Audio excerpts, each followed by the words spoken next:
Hello aspirants, welcome करते हैं आपके डान न्यूज़पेपर के कंप्लीट एनालिसिस की क्लास में। और आज हमारी जो क्लास है 127 क्लास होने वाली है। आज हमारी बहुत इंपॉर्टेंट क्लास है दोस्तों। यहाँ पर हम डेली बेसिस के ऊपर करंट अफेयर और पाकिस्तान अफेयर और इंटरनेशनल रिलेशंस के रिलेटेड जितने भी इंपॉर्टेंट टॉपिक्स होते हैं उनकी हम डिटेल डिस्कशन करते हैं, उनका एनालिसिस करते हैं, जो हमारे CSS और PMS एग्जाम के लिए बहुत ज़्यादा इंपॉर्टेंट होते हैं। तो PMS वाले यहाँ पर कंफ्यूज ना हो। PMS चाहे पंजाब का है, KPK का है, बलूचिस्तान का है, चाहे हमारा कह ले कि सिंध का है, इक्वली जो है ये फ्रूटफुल है। इसके अंदर पाकिस्तान अफेयर, करंट अफेयर और इंटरनेशनल रिलेशंस की जो न्यू डेवलपमेंट्स हो रही होती हैं उनको हम यहाँ पर कवर करते हैं। और आजकल के जो हमारे एग्जाम है ना, कम्पिटिटिव एग्जाम हमारा CSS है PMS में, उसमें जो है ना वो डिबेटेड टॉपिक पूछता है और कंटेम्प्रेरी सिनेरियो के साथ अटैच करके क्वेश्चन पूछता है। तो इसीलिए जो है आपको यहाँ पर अब करंट जितना भी यहाँ पर सिनेरियो है उसके साथ आपको अटैच रहना पड़ेगा। एक एक डेवलपमेंट्स के जो कह रहे कि आपको अवेयर रहना पड़ेगा एक एक डेवलपमेंट के साथ। बहुत इंपॉर्टेंट चीज़ें है। उसके बाद हमारा जो ये एनालिसिस रहने वाला है डान का न्यूज़पेपर का complete analysis for the whole year 2026 जो हमारा ये रहेगा, पूरा साल रहेगा। और आपका CSS 2027 अगर आपका सिलेबस चेंज होता है तो देन तो ये और ज़्यादा इंपॉर्टेंट बन जाएगा कि आपका न्यूज़पेपर पढ़ना जो वो सिलेबस आपके लिए लेकर आ रहे हैं, बहुत इंपॉर्टेंट है। उसके बाद हमारा PMS एग्जाम जितने भी आ रहे हैं उसके लिए बहुत ज़्यादा इंपॉर्टेंट है। जो टॉपिक्स हम कवर करते हैं उसमें से ऐसे भी आपका आ रहा है, ऐसे के टॉपिक्स भी आ रहे हैं आपके। उसके बाद करंट अफेयर भी, पाकिस्तान अफेयर और इंटरनेशनल रिलेशंस के टॉपिक भी कवर हो रहे हैं। उसके रिलेटेड सारी डिस्कशंस हमारी इधर हो रही हैं। तो आई होप आपने अंडरस्टैंड किया होगा दोस्तों। तो चलते हैं अपने लेक्चर की तरफ। लेकर एक रिक्वेस्ट है, सबसे एक रिक्वेस्ट है जो कि आप मानेंगे नहीं, लाइक और कमेंट लाजमी किया करें ऑनेस्टी की बेस के ऊपर। अगर आपको लेक्चर वाकई वैल्यूएबल लगता है तो प्लीज़ कमेंट और लाइक लाजमी किया करें, इससे हमें इंकरेजमेंट मिलती है। डेली यार 4 to 5 आवर्स हमें लगते हैं लेक्चर को प्रिपेयर करने के बाद आपके सामने जो डिलीवर किया जाता है, ताकि कोई चीज़ भी कहीं से रह ना जाए। A to Z चीज़ें जो यहाँ पर एज पॉसिबल एज जितना हो सके न्यूज़ आर्टिकल्स और ओपिनियन आर्टिकल्स से हटकर भी हम चीज़ें जो है मल्टी फेरियस वे से यहाँ पर डिस्कस करते हैं, ताकि आपको जो है वो क्लैरिटी दे सके, आपके बेसिक्स यहाँ पर क्लियर कर सके और आपकी एनालिटिकल एबिलिटी को यहाँ पर इन्हेंस कर सके। ठीक है दोस्तों। लेकिन एक यहाँ पर इंपॉर्टेंट स्टेटमेंट है, ठीक है। जॉर्ज बर्नार्ड शॉ ने कहा है कि life isn't about finding your self, rather life is about creating your self. Life ये नहीं है कि आपके पास डिसीजंस मेकर बनी पड़ी है, आपकी गोल्स आपके बने पड़े हैं, आपका फ्यूचर सेट है और आप यहां पर फाइंड करें देन। नहीं, वो कहता है कि लाइफ वो है जिसके अंदर आपके गोल्स खुद बनाए, आपके फ्यूचर की प्लाने खुद बनाए, यहां पर आपकी डिसीजन मेकिंग खुद की होनी चाहिए। आप खुद यहां पर कह ले कि क्रिएटिव बने, फाइंड ना करें चीजों को, क्रिएटिव बने, क्रिएटिव। ये चीज कही बड़ी इंपॉर्टेंट है। अब जो है ना यहां पर एक एग्जाम्पल के साथ समझाना चाहूंगा। अब पेरेंट्स है ना यहां पर क्या करते हैं, हमें इधर से भी नोट्स मिल जाए, हमें उधर से भी नोट्स मिल जाए, हमारी खुद की क्रिएटिविटी कहां गई है। अच्छा, ये मजे की बात है, ये हमारा ऐसे का जो पेपर हुआ ना वो बेचारा एग्जामिनर दे दे के थक चुका है। यहां पर क्या artificial intelligence death of creativity है ना, कि हमारी खुद की जो क्रिएटिविटी नहीं है। नो डाउट हमें यहां पर चैट GPT से या कहीं से मटीरियल मिल रहा है, ले रहे, नोट्स भी मिल रहे हैं, ले रहे। आज तक तो बेतहाशा नोट्स बनते जा रहे हैं। AI के ऊपर फाइल डाली और उसको जो है कलरफुल किया और यहाँ पर नोट बनाकर दे दिए। लेकिन पता है दोस्तों क्या है, यहाँ पर जो आपकी क्रिएटिविटी है ना वो यहाँ पर खत्म हो जाती है। वो इंपॉर्टेंट है, वो मैटर करती है एग्जाम के अंदर। आपके एग्जामिनर को भी पता है कि जो अब बच्चे जो है यहाँ पर जो है वो कह ले चैट GPT का यूज कर रहे हैं, तो उसके रिजल्ट्स भी सामने हैं। फिर आपके आज से 10 साल पहले या 12 साल पहले आप देखेंगे ना, जो एस्पिरेंट्स यहां पर पास होने की रेशियो थी ना दोस्तों, वो बहुत ज्यादा थी। 700-800 बच्चा आपका पास हो रहा था, क्योंकि वो लिटरेचर पढ़ते थे, रीडिंग करते थे। उस वक्त टेक्नोलॉजी नहीं थी। और आज इतने रिसोर्सेज होने के बावजूद हम क्या कर रहे हैं, 15 to 20,000 जो अगर हम बच्चा पेपर दे रहा है या 12,000 है, कभी ऊपर नीचे होते रहते हैं उसके नंबरिंग। लेकिन ये है कि उसमें से पास कितने हो रहे हैं, 300-400। उसकी रीज़न क्या है, अब जहां पर किसी के ब्रेनस्टॉर्मिंग का मसला है, किसी के आइडियाज़ का मसला है, किसी के बेसिक कॉन्सेप्ट क्लियर नहीं है, किसका नॉलेज पॉलिश नहीं है, किसी की राइटिंग स्किल में प्रॉब्लम्स है, किसी की एनालिटिकल अप्रोच जो है वो बड़ी लीनियंट है। तो ये चीज है, तो ये सारी जो है हम डेली बेसिस के ऊपर इधर कवर करते हैं ताकि आपको यहां पर क्लियर कर पाए चीजों को अच्छे तरीके से।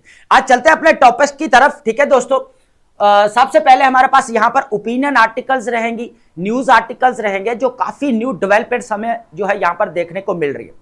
ओपिनियन जो हमारे पास रहने वाली है, मलिया लोधी साहिबा की ओपिनियन है, काफी इंपॉर्टेंट ओपिनियन है, द एलिमेंट्स ऑफ पावर। और इसके ऊपर हमारी ऑलरेडी बहुत सारी डिस्कशंस, बहुत सारा एनालिसिस ऑलरेडी हमारा हो चुका है। आप मेरा लेक्चर्स चेक कर सकते हैं, जाकर आपको रेयर अर्थ मिनरल्स के ऊपर a tug of war between US and China, already मैंने बड़ी detail discussion with facts and figure के साथ जो है ऑलरेडी मैंने डिस्कशन की है।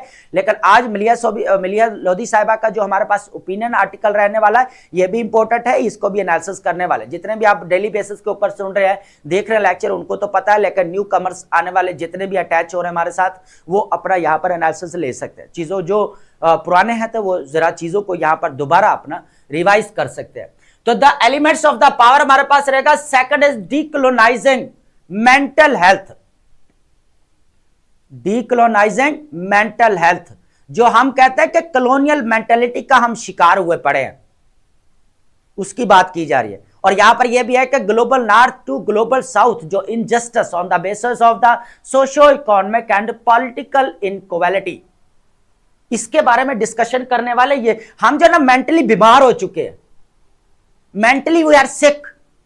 हम क्यों बार बार कहते हैं कि ये कॉलोनियल मेंटालिटी देखने को मिल रही है, कॉलोनियल मेंटालिटी देखने को मिल रही है। भाई फॉल्ट तो हमारा भी है ना कहीं ना कहीं। हम क्या कर रहे हैं, खुद क्या कर रहे हैं, खुद क्रिएटिव बन रहे हैं यहां पर। वही चीजें है ना जो बनी बनाई है, फाइंडिंग उसको ही फाइंड कर रहे हैं ना। हम खुद कितने क्रिएटिव है। दूसरों में हम मिस्टेक्स अपनी निकालने से पहले ना, अगर खुद में मिस्टेक्स अगर निकालना शुरू करें ना, तो आधे से ज्यादा तो हम यहां पर ही ठीक हो जाएंगे। ठीक है दोस्तों, तो अब ये थोड़ी थोड़ी चीजें जो बताना पड़ती है फिर साथ साथ, ठीक है। अब हॉर्न्स ऑफ द डायलेमा, ये इंपॉर्टेंट चीज है कि सोमालीलैंड आपका यहां पर जो है उसकी जियो स्ट्रैटेजिक इंपॉर्टेंस यहां पर बढ़ चुकी है।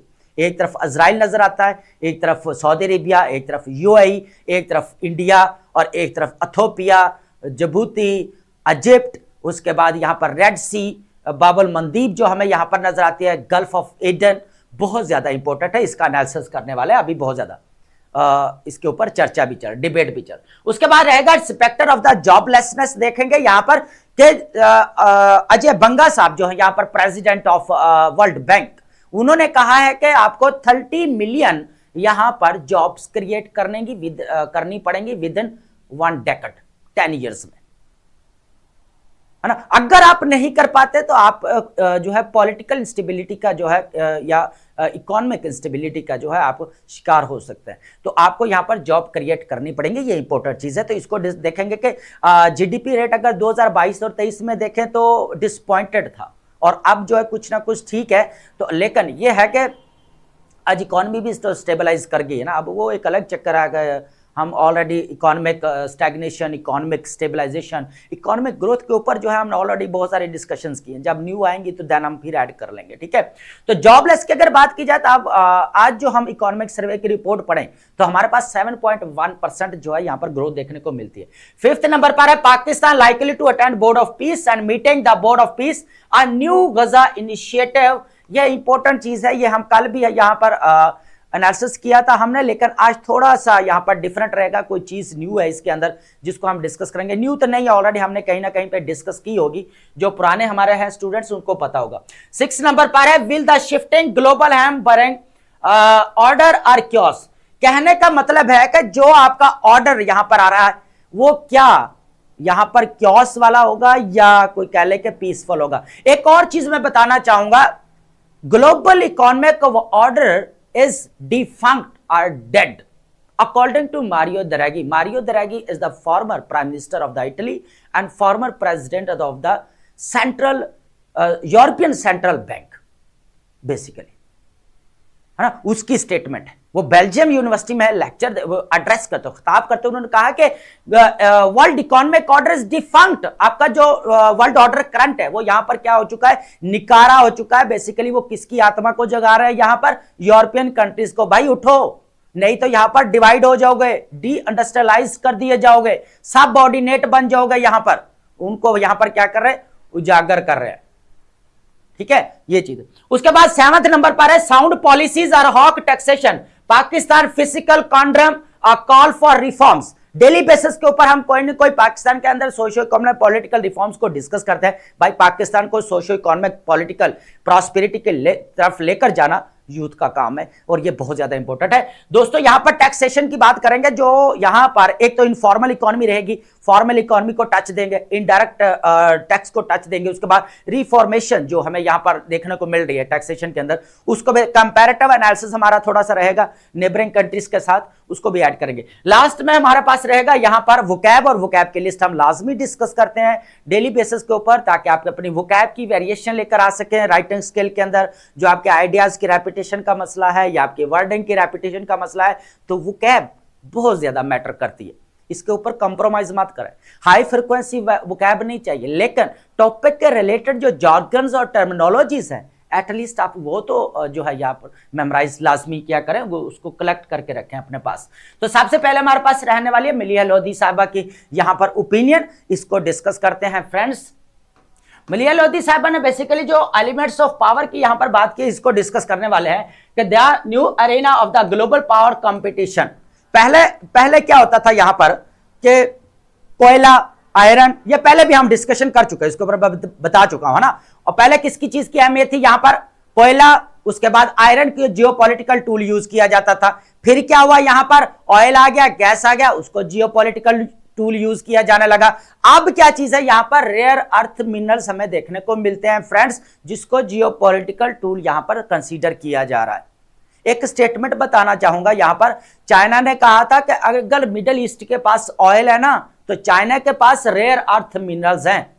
ये इंपॉर्टेंट स्टेटमेंट है, ये मैं पहले भी अपने लेक्चर्स में कह चुका हूं, जहां पे मेरे रेयर अर्थ मिनरल्स के ऊपर जो लेक्चर है। ठीक है दोस्तों, तो सबसे पहले यहां पर rare earth and critical mineral. अब rare earth and critical minerals वो है जो 17 एलिमेंट से मिलकर बनते हैं, जो आपके टेक इंडस्ट्री, डिफेंस सिस्टम के अंदर, ऑटोमोबाइल इंडस्ट्रीज है आपकी, इलेक्ट्रॉनिक जितनी भी आपके इंडस्ट्री, सबके अंदर जो है यहां पर क्या होता है, रेयर अर्थ मिनरल्स जो है आपके यूज होते हैं। ठीक है दोस्तों, अब क्या क्या have emerged as a latest battle ground between the major powers, fundamentally reshaping the geopolitical dynamics. भाई करेंगे, जैसे पास्ट में अगर देखें ना, ऑयल को लेकर यहां पर कंपटीशन चल रहा था ना, अब रेयर अर्थ मिनरल को लेकर चलने वाला है। और पूरा मैं क्लियर करने वाला हूं जो इधर यहां पर स्टेटमेंट्स दी गई है ना, जो केस स्टडीज दिए गए हैं, तो जो हम यहां पर ट्रंप ने जो 8 सीज फायर आप देख रहे हैं ना, वो ऐसे ही नहीं करवा दी। जो वो $12 बिलियन का प्रोजेक्ट लगा के बैठा हुआ है कि यहां पर रेयर अर्थ मिनरल्स को मैंने जो है जमा करना है। बड़ा इंटरेस्टिंग होने वाली ओपिनियन हमारी। China has spent decades build near a monopoly in the extraction and processing capacity of these essential resources. The United States is now desperately attempting to catch up through accelerated minerals deals and strategic initiatives. These minerals are vital for the electronics, electric vehicles, advanced radars, military weapon system. Rare earth minerals की बात की गई। उसके बाद बात करें, have become strategically significant in the 21st century as oil was the 20th। यहां पर बात की गई जो आपका ऑयल था 20th सेंचुरी में, वो 1917 के बाद हमने यहां पर कंपटीशन देखा ना, अगर आपको याद है तो ओपेक वाला सारा सीन है ना। फिर हम बाद फिर वो फिर डिटेल में चले जाएंगे उसके, अगर फिर थोड़ी सी मजा नहीं आता, फिर चीजों को क्लियर करना पड़ता है ना। फिर एक थोड़ा हिंट दे दिया कि 20th सेंचुरी के अंदर क्या था, ऑयल एंड गैस। उसके बाद आज क्या है हमारे पास 21st सेंचुरी का रहेगा जियोपॉलिटिकल टूल, जियोपॉलिटिकल जो वेपन यहां पर कंसीडर किया जा रहा है ना, वो क्या रहेगा हमारे पास, rare earth minerals, critical minerals भी कह सकते हैं, रॉ मटेरियल भी कह सकते हैं यहां पर। ठीक है फ्रेंड्स, उसके बाद the elements of the power by journalist Nicolas Niarchos ने यहां पर बुक लिखी है, the elements of the power. इसके और क्या कहते हैं कि सबसे पहले fascinating toward the force of the यहां पर development of the battery industries, evolution of the demand of lithium and cobalt. ये अब देख ले कितने इंपॉर्टेंट हमारे पास चीजें हैं, ये लाजमी नोट कर दिया जाइएगा। अगर आपने ऑलरेडी आपको पता है तो ठीक है, वेल एंड गुड है।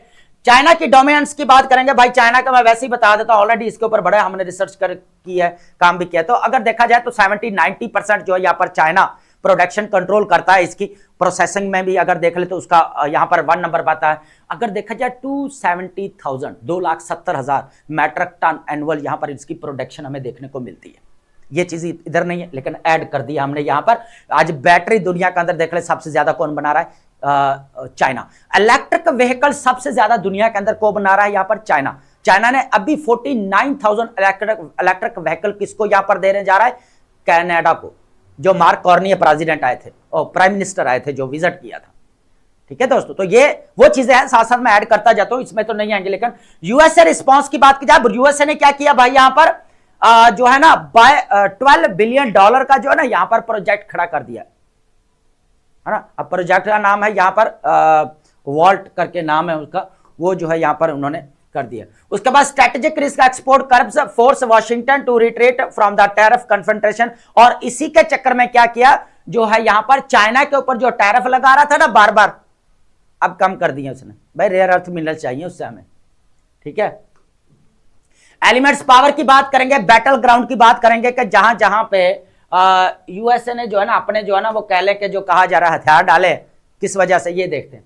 की एलिमेंट्स की बात करें, निकोलस नेयरकोस कहते हैं insightful new book reveals how China strategically invested in battery technology decades ago whilst America focused on oil and yesterday technologies. His work exposes both innovations driving the age of batteries and its darker side, the exploitation of some of the world's poorest people to fuel wealthy nations green energy transition. देखें आगे ना बात, आज green energy की बार बार बात की जा रही है ना भाई। रेयर अर्थ मिनरल जिसके पास है वो तो ग्रीन एनर्जी को प्रमोट करेगा ना, वो तो कहेगा कि ग्रीन एनर्जी। COP30 के अंदर हम बड़ा सपोर्ट कर रहे हैं ना क्लाइमेट चेंज के लड़ने के लिए, जो है ना वो ग्रीन एनर्जी को, क्लीन एनर्जी को यहाँ पर इंट्रोड्यूस करवा। तो भाई जो यहाँ पर सबसे बड़ा लार्जेस्ट प्रोड्यूसर है ना, वो ग्रीन एनर्जी को ज्यादा फोकस कर रहा है, क्योंकि उसको पता है उसके पास इतना मटीरियल है कि वो इसके साथ लड़ सकता है और दुनिया को बेच सकता है, ताकि दुनिया भी इसी चूरन के ऊपर लग जाए जो उसको यहाँ पर लगा दिया गया कि चूरन बेचा जा रहा है। सीधी सी बात है भाई, है ना। यही चीज ग्रीन एनर्जी और क्लीन एनर्जी वाले आज जो बात कर रहे हैं ना, सबसे उनके पास ही रेयर अर्थ मिनरल्स देखने को मिलते हैं जो बात कर रहे हैं आज। तो ये क्या है, यहां पर चूरन बेचा जा रहा है। और ये वही है जैसे यूएसए का लीड मॉडल हमें नजर आया था ना, ग्लोबलाइजेशन आफ्टर वर्ल्ड वॉर 2, भी सब मिलकर बैठेंगे, मिलकर यहां पर काम होगा, डिसीजन मेकिंग होगी, है ना। कहां गई वो डिसीजन मेकिंग? आज वो डिसीजन मेकिंग कहां गई जब रूल बेस्ड वर्ल्ड ऑर्डर कहा जा रहा है यहां पर खत्म हो रहा है। वर्ल्ड इकोनॉमिक ऑर्डर आपका डिफंक्ट कर रहा है, नकारा हो चुका है अकॉर्डिंग टू मारियो द्रैगी। कैसी बात करते हैं आप? आपको क्या लग रहा है वो आपके स्टेट के इंटरेस्ट की खातिर ये चीजें कर रहे हैं सारे?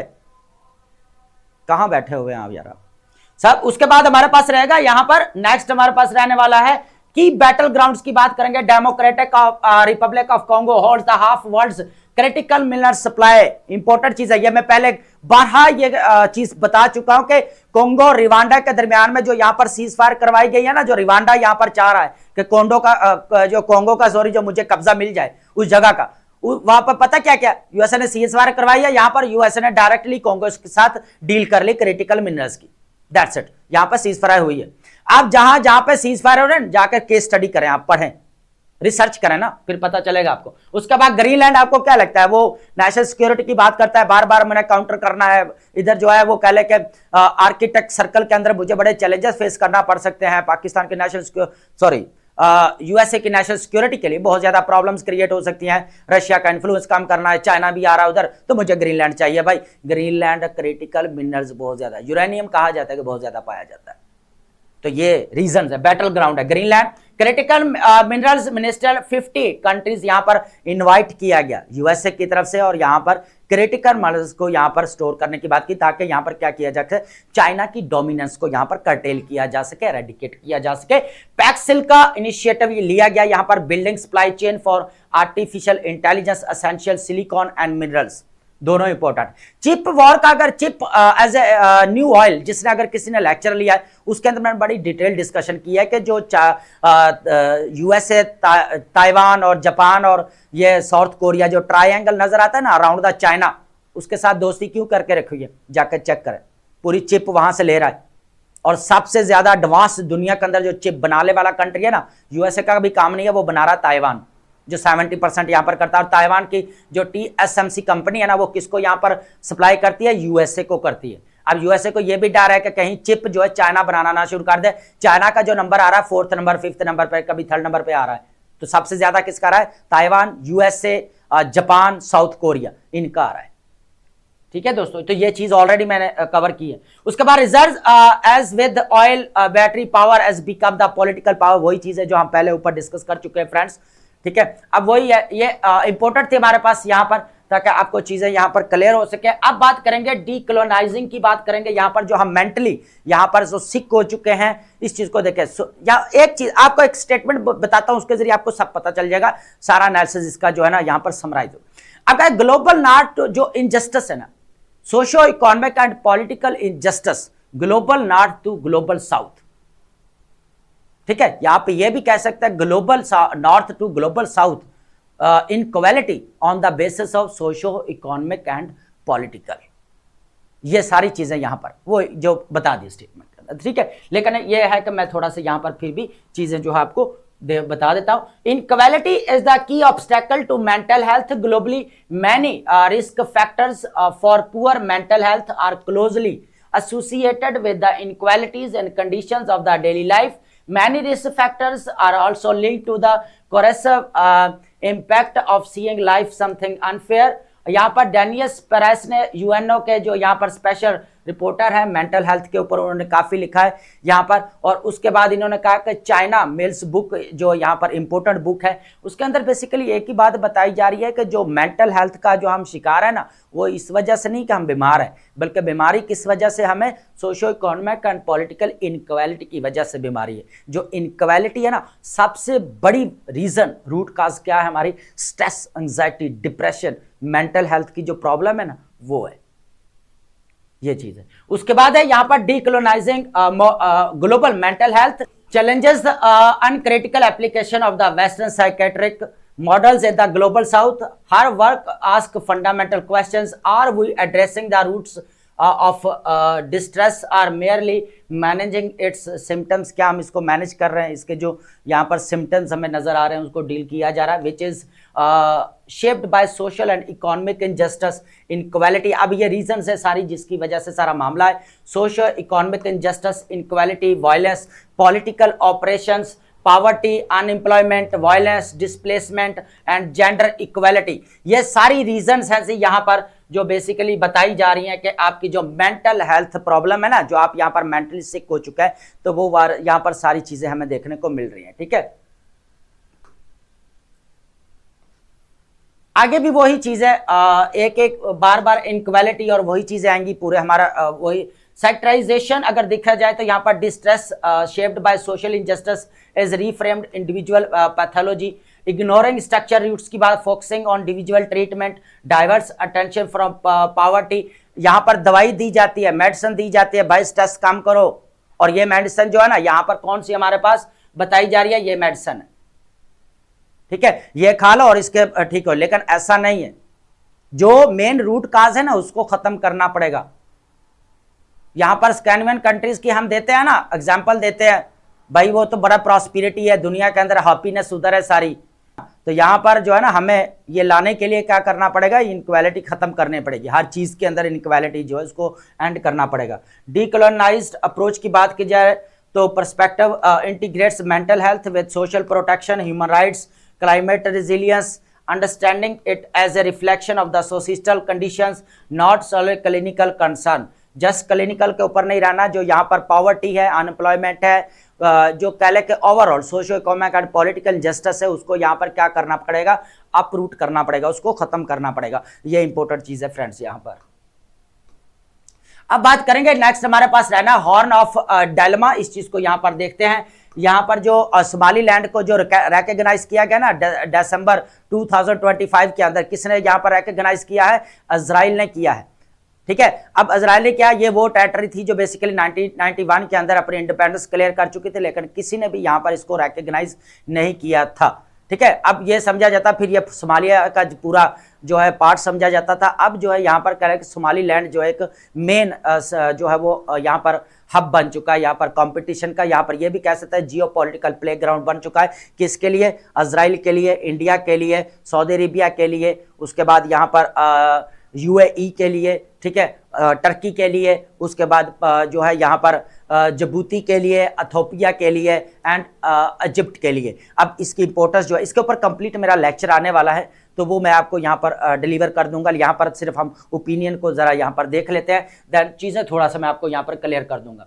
रीड्राइंग alliance Somalia at the cross road strategically positioning on the horn of the Africa. Horn of Africa किस लिए कहा जाता है इसको? हॉर्न ऑफ अफ्रीका इसलिए कहा जाता है, जो इसका मैप है ना, जो लोकेशन है वो सींग की तरह है। कैसे? इस तरह करके ना, इस तरह है, ऐसे सींग बना हुआ है ना। यहाँ पर बाबल मंदीब आ जाएगा, यहाँ पर गल्फ ऑफ एडन है, यहाँ पर रेड सी है आपका सारा, आगे यूरोप हो जाएगा। तो ये क्या कर रहा है, यहाँ पर ये हॉर्न ऑफ अफ्रीका जो कंसीडर किया जा रहा है सोमालिया को। सोमालिया जो है स्ट्रैटेजिक, इसकी बहुत ज्यादा इंपॉर्टेंस है, बहुत ज्यादा, क्योंकि ये एट द सेम टाइम क्या कर रहा है, यूरोप, अफ्रीका और एशिया को कनेक्ट कर रहा है। और इसी के लिए जो है इजराइल लड़ रहा है। इजराइल यहां पर क्यों रिकॉग्नाइज किया? पूरी डोमिनेंस करना चाहता है यहां पर, ताकि जो यहां पर गला घोंट के जो यहां पर बाबुल मंदीब है ना, इधर जाती है, वहां पर इसका जो है किसका यहां पर देखने को इन्फ्लुएंस मिल रहा है? यहां पर यमन है, और यमन के ऊपर कौन कौन है? यहां पर हाउदीज हैं, ईरान है आपका, उसके बाद यहां पर यूएई, एसटीसी जो अभी रिसेंटली यहां पर क्राइसिस हुआ, उसके बाद कौन है यहां पर आपका? Saudi Arabia. तो अब जो हमें यहां पर सोमालिया देखने को मिल रहा है ना, वहां पर उसका कंपटीशन बढ़ता जा रहा है। सोमालिया के अंदर कौन कौन यहां पर सारे इन्वेस्ट करते आते हैं? टर्की कर रहा है भाई, टर्की को यहां पर अपने इंटरेस्ट नजर आ रहे हैं। उसके बाद अगर देखा जाए फिर हमें कौन नजर आ रहा है? सऊदी अरेबिया भी उसके साथ है। ये चीज है, इसके ऊपर डिटेल डिस्कशन आने वाली, लेकिन हम यहां पर जो है वही चीजें डिस्कस करेंगे। This geopolitical significance of the इजिनेटेड complex struggle for the influence leading to the dramatic realignment of the regional power. Somalia strategic importance controls the Red Sea trade routes and उसके बाद foothold here can impact global commerce. Busiest जो है यहाँ पर समझी जाती है ये पोर्ट्स यहाँ पर जितने भी हैं, क्योंकि यहाँ पर ट्रेड होती है। और ये ट्रेड रास्ता जो है रूट कौन यूज करता रहा है? बेसिकली पहले भी यूज किया जाता रहा है ब्रिटिश एम्पायर के जरिए, जब उन्होंने गल्फ ऑफ एडन के ऊपर यहाँ पर कब्जा किया था, ठीक है, उस वक्त भी वो यूज करते रहे, ठीक है, ये चीज है। उसके बाद है trigger Somaliland Israeli recognition of breakthrough Somaliland provoked strong reaction from the Riyadh and Ankara shifting alliance Turkey and Saudi Arabia bolster Somalia against perceived. हालांकि यही जो टर्की और सऊदी अरेबिया 2018 तक एक दूसरे के दरमियान में हमें कॉन्फ्लिक्ट देखने को मिलता है इनके दरमियान में दोस्तों, यहाँ पर आज वो एक पेज के ऊपर आज स्टैंड कर रहे हैं। यहाँ पर तो कुछ चीजें हैं मैं ऐड कर लूं ताकि आपको बताता चलो यहाँ पर इंटरेस्ट कौन कौन क्या कर रहा है।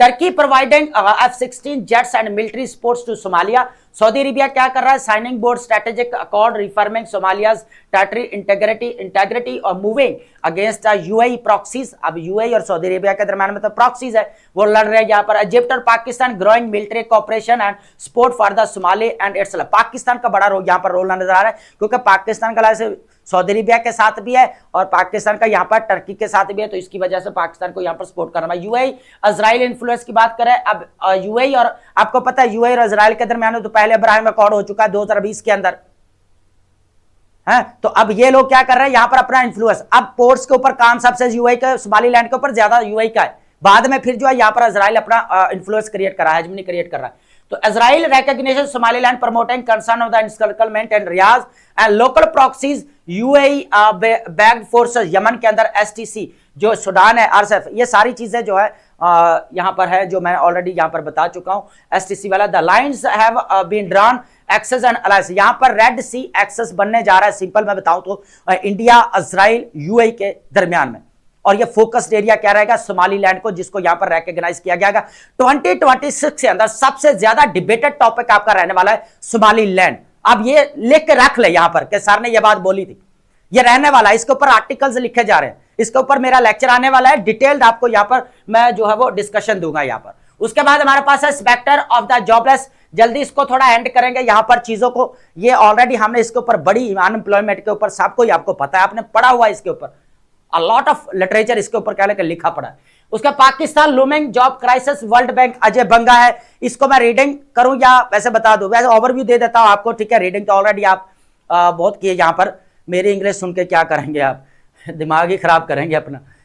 अच्छा, पता है क्या, यहाँ पर अजय बंगा जो है यहाँ पर हमें प्रेसिडेंट नजर आता है वर्ल्ड बैंक के। उन्होंने कहा है कि यहाँ पर पाकिस्तान को 30 मिलियन जॉब्स यहाँ पर क्रिएट करने पड़ेगी अगर instability, political, socio economic and political instability को अगर यहाँ पर टैकल करना है तो नेक्स्ट कितने 10 ईयर्स में, in one with in 1 decade, है ना, इसके अंदर जो है यहां पर करना पड़ेगा। ठीक है दोस्तों, उसके बाद अनएम्प्लॉयमेंट रेट की बात कर लेते हैं। यहां पर अब जो है अनएम्प्लॉयमेंट रेट 7.1% अनएम्प्लॉयमेंट रेट हमें देखने को मिल रहा है, जिसको यहां पर काम करना पड़ेगा। स्टैग्नेट, और ये सब कितना है 21st ईयर, जो हमारे पास 21 ईयर से जो भी ज्यादा हमें देखने को मिल रहा है। स्टैग्नेशन ग्रोथ की बात करें, जीडीपी 2022 और 2025 के अंदर देखने को मिल रहा है 1.7% देखने को मिल रहा है, एवरेज की बात करें। डिक्लाइनिंग सेक्टर्स है agriculture, manufacturing, trade, major employers have contracted, shrinking job prospects. ठीक है दोस्तों, तो ओवरऑल ये ओवरव्यू था आपकी, और एडिटोरियल आर्टिकल है ये आपका।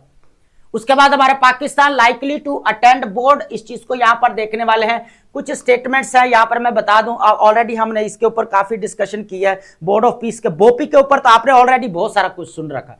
यहां पर जो वर्ल्ड इकोनॉमिक फोरम के ऊपर आपका बोपी को साइन किया जाता है, 19 कंट्री यहां पर साइन करते हैं, लेकिन यहां पर 14 कंट्रीज बताया जा रहा है। हम 19 कंट्रीज यहां पर डिस्कस कर रहे थे। पाकिस्तान ने भी साइन किया, इसके अंदर जितने भी Islamic country, Saudi Arabia, Qatar, Turkey, ये सब नजर आते हैं। बोपी को बनाया गया और ये भी कहा जा रहा है कि यूएनओ के ये पैरेलल काम करेगा, लेकिन अब जो है बोपी को जो है यहाँ पर जो सीज फायर करवाने के लिए बेसिकली बनाया गया था, यूएनओ के अंदर जो है इसकी रेजोल्यूशन पास की गई, उसके जरिए इसको जो क्या, और ये मॉडल कौन लीड कर रहा है, सारा जो है यहाँ पर यूएस से लीड कर रहा है। ठीक है दोस्तों, इसका फिर हमने यहाँ पर स्ट्रक्चर भी डिस्कस किया कि इसके 4 टायर्स हैं, 5 टायर्स हैं, ये भी डिस्कस किया। एग्जेक्टिव बोर्ड ऑफ पीस, बोपी आता है, एग्जेक्टिव बोर्ड आता है, गजा एग्जेक्टिव बोर्ड आता है, उसके बाद नेशनल हमें यहाँ पर एग्जेक्टिव बोर्ड भी देखने को मिलता है, इंटरनेशनल स्टेबलाइजेशन फोर्स भी हमें देखने को मिलती है दोस्तों, ये सारे। लेकिन सबको हैंडल चेयर कौन कर रहा है, यहाँ पर ट्रंप कर रहा है। फॉर द 3 ईयर है, $1 बिलियन है, पे टू प्ले, पे करो और खेलो, वो वाला सारा सीन है यहाँ पर देखने को मिल रहा है दोस्तों।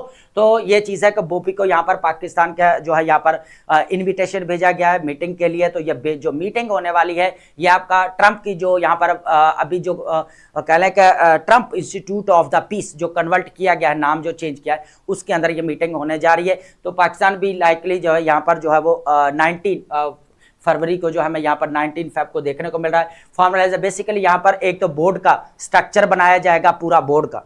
ठीक है, तो ये ओवरव्यू था, इसलिए जल्दी बता दिया, आपको ऑलरेडी पता है। बोर्ड का स्ट्रक्चर बनाया जाएगा, यहाँ पर एग्जेक्टिव बोर्ड है या गजा का एग्जेक्टिव बोर्ड है, उसका गजा रिकंस्ट्रक्शन की बात की गई है, लेकिन अभी भी कोई जो है यहाँ पर हमें स्टेटमेंट जो मिलनी चाहिए, जो देखने हमारे काम की न्यू, वो नहीं है।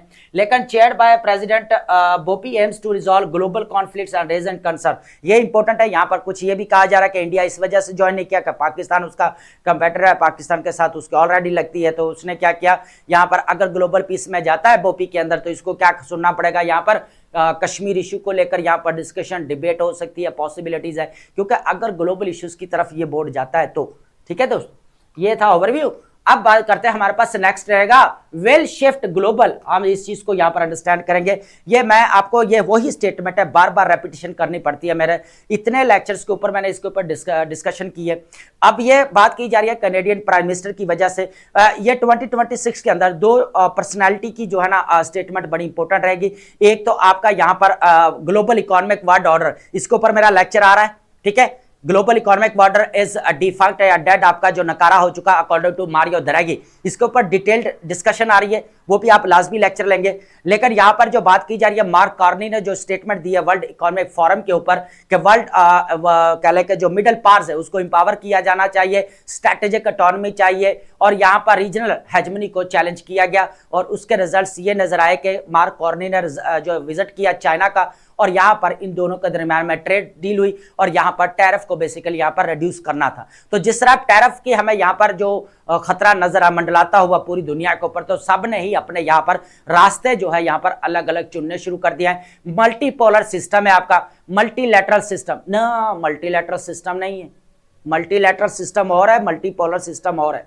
मल्टीलैटरल सिस्टम वो है जो रूल बेस्ड ऑर्डर है, जो आपके इंस्टीट्यूशंस बनाए गए हैं, जहां पर मल्टीपल क्या होती है, गवर्नमेंट्स या कंट्रीज बैठकर क्या करते हैं, ग्लोबल चैलेंजेस को यहां पर सॉल्व करते हैं। वो मैंने पहले बता दिया कि इसके ऊपर बेस करता है आपका जितने भी इंस्टीट्यूशंस है, इंटरनेशनल इंस्टीट्यूशंस है जो वर्ल्ड वॉर 2 के बाद यहां पर बनाए गए, तो जितने भी कंट्रीज हैं वहां पर बैठकर ग्लोबल इश्यूज या चैलेंजेस को डील करते हैं। लेकिन मल्टीपोलर सिस्टम वो है कि जो आपका distribution of the power among the states, जो आपकी पावर है ना यहाँ पर, वो फर्दर यहाँ पर डिवाइड हो चुकी है पोल्स के अंदर, ठीक है।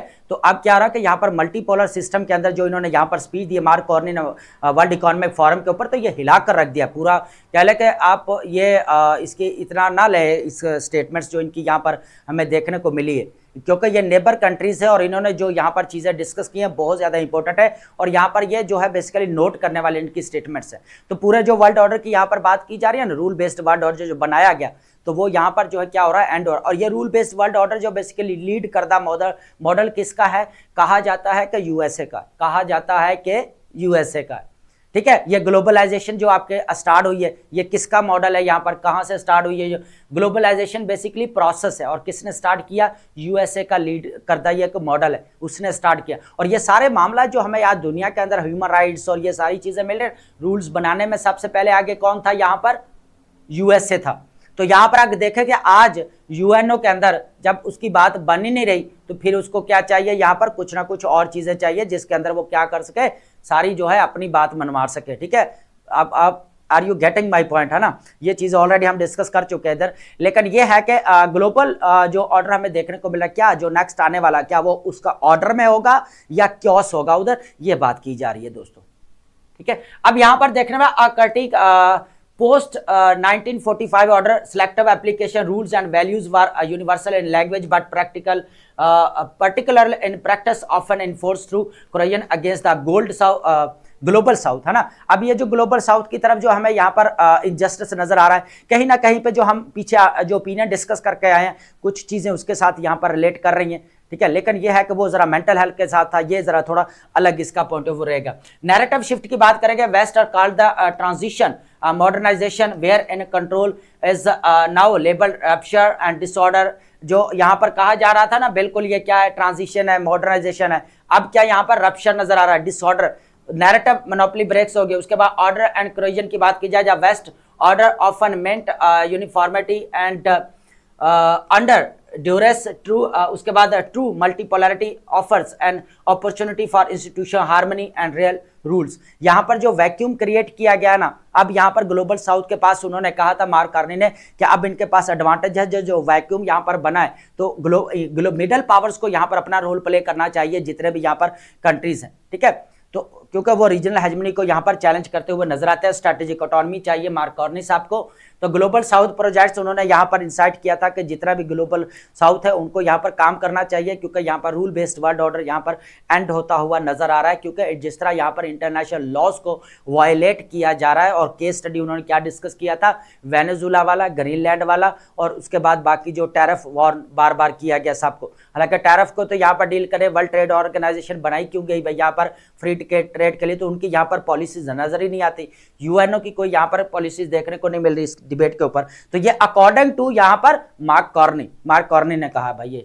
उसके बाद है sound policy and versus of taxation की बात करेंगे। इसका मैं ओवरव्यू देना चाहूंगा यहाँ पर ताकि आपको चीजें समझ में आ जाए, लेकिन थोड़ी रीडिंग कर देता है। Pakistan physical conundrum tax system undermining economic growth, Pakistan recurring budget cycle are trapped in dilemma, businesses seek tax relief for investment while physical authority. अब जिसका पब्लिक एडमिनिस्ट्रेशन रखा हुआ ना, वो इंपॉर्टेंट है। पब्लिक एडमिनिस्ट्रेशन जिसका सब्जेक्ट रखा हुआ है ऑप्शनल, उसके लिए इंपॉर्टेंट है। यहाँ पर प्रायोरिटीज शॉर्ट टर्म स्टेबलाइजेशन, वाक्य भी इकोनॉमी के ऊपर जो प्रिपेयर कर रहा है लेक्चर जो टॉपिक, उसके लिए भी इंपॉर्टेंट है। The cycle of levies and shifting policies fails both sides and hindering long term economic prosperity. अब हो क्या रहा है कि बेसिकली इसका जो क्रक्स है बताने ये है कि अभी रिसेंटली क्या हुआ कि जो 4 रुपीज का यहाँ पर रिलीफ दिया गया, तो ये शॉर्ट टर्म के जो रिलीफ दिए जा रहे हैं ना, ये कह रहा है कि लॉन्ग टर्म प्रॉस्पेरिटी के लिए ठीक नहीं है। यहाँ पर जो कॉम्प्रिहेंसिव जो है यहाँ पर पॉलिसीज बनाने की जरूरत है। अनडिसिप्लिन्ड स्पेंडिंग और लेवीज की बात की जाए, lack of strategic direction combined with the immediate revenue targets places a disproportionate burden on the formal sectors. Formal sectors disadvantages high rates, cascading indirect tax, frequent policy changes make formal economic activity costly and favoring the informal sectors. अब जिस तरह यहाँ पर tax बढ़ाए जा रहे हैं, जिस तरह बढ़ाए जा रहे हैं, तो फिर वो क्या करते हैं यहाँ पर सारी जो यहाँ पर जो कह ले के बार्गेनिंग वगैरह अगर वो करते हैं सारी, वो फिर कैश में करते हैं, क्योंकि कैश फिर क्या यहाँ पर कंसीडर किया जाता है आपका इनफॉर्मल इकोनॉमी। आज भी हम जो कैश बेस इकोनॉमी पाकिस्तान के अंदर सबसे ज्यादा चलती है, ठीक है। तो जो भी लोग यहाँ पर कोई परचेज कर रहे हैं चीजें या कर रहे हैं, वो फिर क्या करते हैं यहाँ पर जो कैश देकर जो है यहाँ पर बाय करते हैं या यहाँ पर जो है वो सेल करते हैं। तो ये यहाँ पर जो है ना चीजें हमें देखने को मिल रही है। Economic objectives undermining the current tax system raises cost. अब एक यहाँ पर यह कि जो कंपैरेटिवली यहाँ पर नेबर कंट्रीज है, ठीक है, उनके अंदर क्या हो रहा है कि जो टैक्स जो यहाँ पर लगाया जा रहा है, कंपैरेटिवली देखा जाए तो पाकिस्तान का सुपर टैक्स जो यहाँ पर इंट्रोड्यूस करवाया गया तो वो काफी ज्यादा है। तो अगर वो कम कर दिया जाए तो जो यहाँ पर बिजनेसमैन है, लोकल कम्युनिटीज के जितने भी यहाँ पर बिजनेस करने वाले लोग हैं, या उनको एक मौका मिल जाएगा, अपॉर्चुनिटी मिल जाएगी काम करने की, बिजनेस स्टार्ट करने की, ताकि उनके ऊपर बर्डन जो प्रेशर है वो या कम होगा। इनफॉर्मल इकोनॉमी के ऊपर थोड़ा कंट्रोल करना पड़ेगा। उसके बाद इनडायरेक्ट टैक्स को लेकर जो डायरेक्ट टैक्स है ना, डायरेक्ट टैक्स के ऊपर ज्यादा काम करना चाहिए, उससे और ज्यादा यहाँ पर कलेक्शन हो सकती है। तो वो भी एक चीज है यहाँ पर दोस्तों, ठीक है। अब बात करेंगे, हमारे पास इंपॉर्टेंट वर्ड्स हैं, इनको हम वन बाय वन जो है यहाँ पर डिस्कस करने वाले हैं फ्रेंड्स। हमारे पास जो वर्ड रहने वाला अनटेनेबल। अनटेनेबल का मतलब होता है इम्पॉसिबल टू डिफेंड, जिसको क्या किया डिफेंड ना किया जा सके, ठीक है, उसको बोला जाता है। अनसस्टेनेबल बोल सकते हैं, इनडिफेंसिबल बोल सकते हैं इसको, नाकाबिले दफा, जिसको यहाँ पर डिफेंड ना किया जा सकता हो, ठीक है। कोरसिव का मतलब होता है ग्रेजुअली डैमेजिंग और डिस्ट्रक्टिव, जो यहाँ पर आस्ता आस्ता तबाह हो रहा है, डिस्ट्रक्टिव या एरोसिव बोल सकते हैं आप। शैडन का मतलब होता है प्लेयर फ्रॉम द अदर मस्पुर्स, दूसरों की बदकिस्मती के ऊपर यहाँ पर हंसने को बोला जाता है शैडन फ्रॉडा। तो शैडन फ्रॉडा का मतलब होता है यहाँ पर ग्लोटिंग या मलाइस बोल सकते हैं आप। डिस्कम्बैबुलेशन का मतलब होता है स्टेट ऑफ कंफ्यूजन, जब आप कंफ्यूजन का शिकार होते हैं ना, जब आपको कंफ्यूजन होते हैं तो आप यहाँ पर डिस्कम्बैबुलेशन बोल सकते हैं। क्या आपको डिस्कम्बैबुलेशन है, क्या आपको कंफ्यूजन है, तो आप इस तरह बोल सकते हैं यहाँ पर। तो उलझन है, कंफ्यूजन है, डिसअरे बोल सकते हैं यहाँ पर। कन्फ्लेक्टेड मतलब है कंबाइंड एंड मिक्स्ड इनकरेक्टली, ठीक है, गलत मलत करना, ठीक है, मर्ज कर देना, कंफ्यूज कर देना। कन्फ्लेक्ट का मतलब क्या होता है, गलत मलत कर देना, मिक्स्ड कर देना बेसिकली। अब ऑलरेडी आपने बड़ी टाइम पहले भी पढ़ा हुआ है, ग्रेजुअल डिक्लाइन एंड रिडक्शन, आस्ता आस्ता जवाल हो जाना, डिक्लाइन हो जाना, ठीक है। उसके बाद इंट्रांजिजेंस का मतलब क्या होता है यहाँ पर, इंट्रांजिजेंस का मतलब होता है रेफ्यूजल टू कंप्रोमाइज, कंप्रोमाइज करने के लिए क्या करना, इनकार कर देना यहाँ पर दोस्तों। हठ धर्मी, ऑब्स्टिनेसी बोल सकते हैं या रिजिडिटी बोल सकते हैं। फ्यूड का मतलब होता है प्रोलॉन्ग्ड हॉस्टिलिटी, ठीक है, देरना, दुश्मनी, जो बड़े अरसे तक यहाँ पर दुश्मनी रही हो, राइवलरी या कॉन्फ्लिक्ट कह सकते हैं। कोलैप्सिंग का मतलब होता है एक जगह पर जमा करना, कम टुगेदर, ठीक है, टू फॉर्म, अनहोल करना, एक जगह पर यकजा हो जाना, मर्जिंग कर देना, यूनाइट कर देना। लिमिनल का मतलब होता है यहाँ पर existing at the transnational stage, ठीक है, ट्रांसनेशनल थ्रेशोल्ड बोल सकते हैं आप। न्यूआंस का मतलब होता है सटल डिफरेंस इन मीनिंग, ठीक है, सटली या आप शेड बोल सकते हैं, बारीक फर्क, ठीक है। उसके बाद है इनस्केपेबल का मतलब होता है इम्पॉसिबल टू बचना, बड़ी मुश्किल से बच पाना, इनस्केपेबल, अनअवॉइडेबल, इनएविटेबल, ठीक है। इंचैंटमेंट इंपॉर्टेंट रहेगा, feeling of the delight, fascination बोल सकते हैं, ठीक है, दिलकश या खुश होने वाली जो फीलिंग होती है, एक एहसास होता है, फैसिनेशन या कैप्टिवेशन कह सकते हैं। ये आपका नाउन रहेगा बेसिकली दोस्तों। उसके बाद हमारे पास वर्ड है इंपॉर्टेंट टटलेज। टटलेज क्या है, गाइडेंस और इंस्ट्रक्शन को बोला जाता है, सरप्रस्ती या तरबियत को बोल सकते हैं आप, गाइडेंस या मेंटोरशिप। बर्बरिज्म का मतलब होता है यहाँ पर ब्रिचुअल या अनसिविलाइज बिहेवियर, ठीक है, बर्बरियत या वहशीपन, ठीक है, ये ऑलरेडी आपको पता है, सेवेजरी या ब्रिचुअलिटी। इमेंसिपेशन का मतलब होता है यहाँ पर act of freeing from the control, आजादी, रिहाई, लिबरेशन या फ्रीडम, ये भी आपको ऑलरेडी पढ़ा है। प्रूडेंस आपने ऑलरेडी पढ़ा, गुस्ताख को बोला जाता है। Care for a wise judgment जो बोला था, दानाई, और इसको समटाइम जो है वो गुस्ताख भी बोला जाता है, जो बहुत ज्यादा अपने आप को 30 मार खान समझता है। काशन और विजडम। हिस्टेरिया आप कह सकते हैं दोस्तों, हिस्टेरिया अनकंट्रोल्ड इमोशनल एक्साइटमेंट, जज्बाती हिजान, घबराहट जो होती है, हिस्टेरिया उसको बोल, पैनिक कर जाना, फ्रेंजी हो जाना, ठीक है, उसको हिस्टेरिया बोल सकते हैं। तो आई होप आपने लेक्चर को अंडरस्टैंड किया होगा and thank you so much.